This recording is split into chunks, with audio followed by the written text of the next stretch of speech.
Կարին Աղալարյան, սոնոգրաֆիստ։ Խնդիրը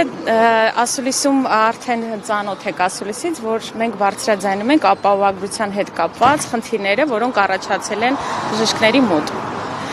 Դա հիացադրության հետ կապված է եւ ներկա պահին կոդերի բացակայությունն է եւ հերթագոյացումն է։ Մի շարք խնդիրներ, որ իհարկե ցանկալի է մեր ձայնը լսելի լինի։ Դուք ձեր օրինակով տեսել եք, որ աշխատավարձի խնդիր կա, որ աշխատավարձերը իջացրել են ապահովագրության։ Ես իհարկե իմ օրինակով եմ տեսել, եթե ուշադիր լինեք սոցցանցերում շատ են գրում բժիշկները, որ չգիտենք ոնց ծախսենք, ստացել ենք 50,000 դրամ, ստացել ենք 25,000 դրամ։ Ես նույնիսկ բժիշկ գիտեմ, որ ստացել է 19,000 դրամ։ Դրանք իրական պատկերներն են, առանց չափազանցության, նեղ մասնագետների մասին է խոսքը։ Այսինքն քանի տոկոսով է իջել մոտավորապես աշխատավարձերը։ Ես կդժվարանամ ասեմ քանի տոկոսով, որտեվ ի վերջո մենք սպասարկում ենք տարբեր բուժառուներ, հա, խոսքը գնում է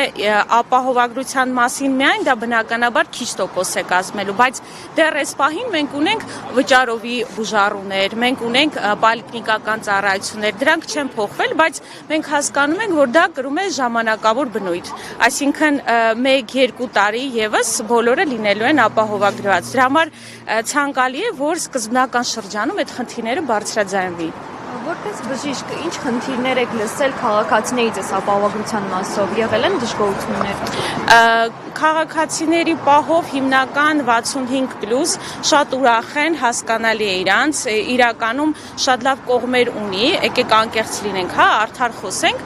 լավ է, որովհետև մարդիկ լինում է անվճար վիրահատվում են, անվճար սպասարկում են, անվճար դեղորայք են վերցնում, իհարկե լավ բաներ ունի, լավ կողմեր ունի, բայց էլի եմ նշում, որ սկզբնաղբյուրը բժիշկներն են, որ իրականացնում են այս հզոր գաղափարը, դրա համար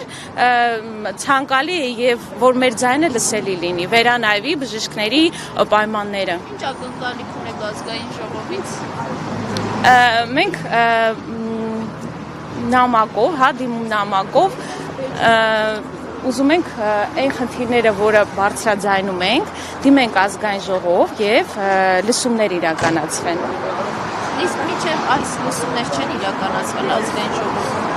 Ճիշտ ասած, ես տեղյակ չեմ, որ մինչև այս պահը խոսացվել է լսումներ իրականացվել, տեղյակ չեմ։